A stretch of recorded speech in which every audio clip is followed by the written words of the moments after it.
Hey guys, we're Acid Test, and this is Rock Talk on the Rock Source magazine.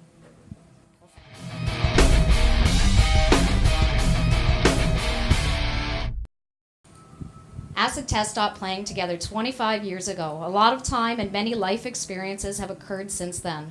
The band is now back together with new music and a renewed energy, and the Rock Source has the opportunity to talk to them now about what has happened and what will come. Welcome, guys. Thank you. Hi, thank you. Hey. Hey, it's been 25 years since you disbanded. With that experience behind you and time that's elapsed, how do you feel you guys have grown as musicians? You guys wanna? Here you go, Steve. Well, we've actually all been working throughout our time off from each other, just in other bands and life experiences, and we had the itch to make music together again, and so here we are. Yeah. Hold the mic to your face. Yeah, so basically, that's right. You'd how they think I would work. know this by now. That's how they work. Yeah. Uh-huh. Yeah, no, I guess in the last 25 years, it's more or less been a hiatus. We'd always sort of talked about getting back together again, sort of periodically. We never stopped talking to each other, really. Yeah. And, I went into production, and Steve and Lucy they were in a few indie bands in Toronto, like On and Interstate, and I picked up Tim here from the Montreal music scene, and our friend Ted, who we've known for about as long as we've been a band. Ted used to DJ at our old shows. That's right, yeah. And actually, even though it's kind of been, 25 years, we've sort of, essentially picked up where we left off, and with a little bit more under our belts, I guess. Yeah. Did you guys have a hard time coming back into rehearsing and whatnot, or was it just right where you left back off? You know what? It's weird because we are in all different parts of the country, and due to where music is today, technology, evolution, etc., we were able to basically not have to be in one room to write music.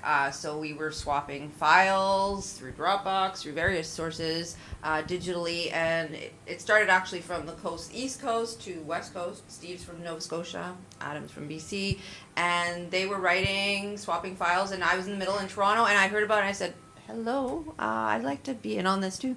So, we were able to do so. And I do have to say, we have a member who's no longer here who was an inspiration for this to happen, who passed in 2012. And when that happened, because he was kind of the one who was the instigator, always trying to get us back together.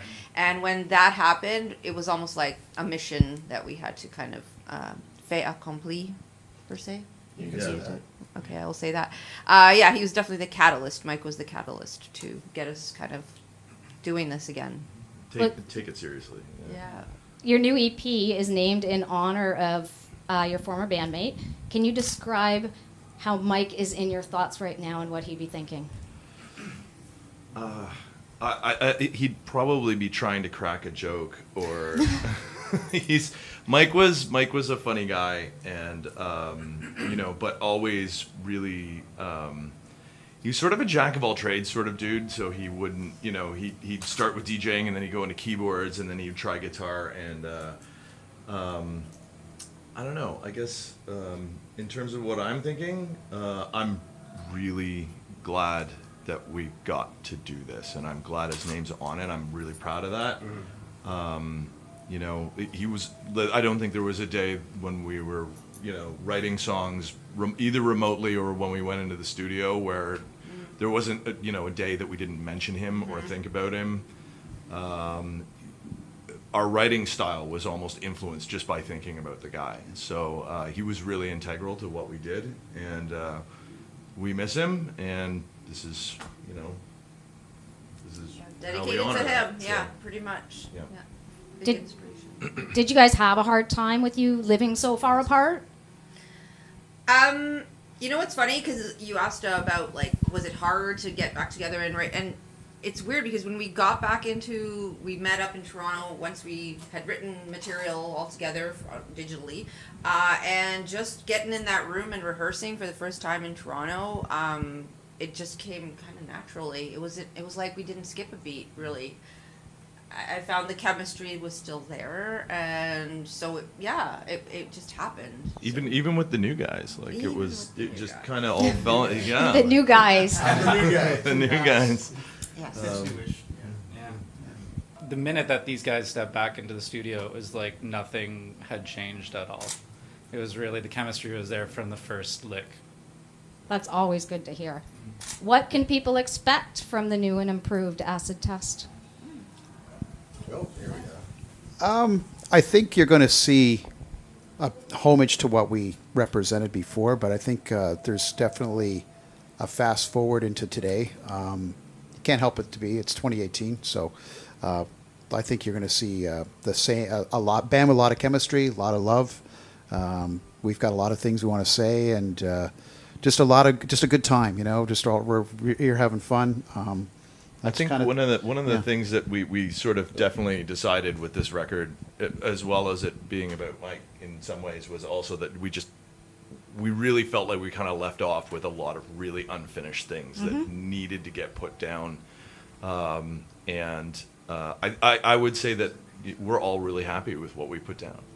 Well, we're all happy to have you back. Yeah, thank you. We're very happy to be back. I'd say one other thing that we're actually going to try to do is amp up the live show. Okay. We're definitely doing that in a big way, in a visual way. Do you want to give us some sneak peeks? Yeah, we can definitely show you some stuff. But the entire point of Acid Test from the beginning was always to push boundaries and actually cross boundaries that aren't normally crossed by bands. So so I think one of the things that we really wanted to do was take it to the next level, and if you come to the show, you will get to see that. You're not going to give anybody any hints towards what you guys are going to be doing? Yeah, we can give a little bit. We're going to be playing some songs. Well, there you go. I would certainly hope so. Ready.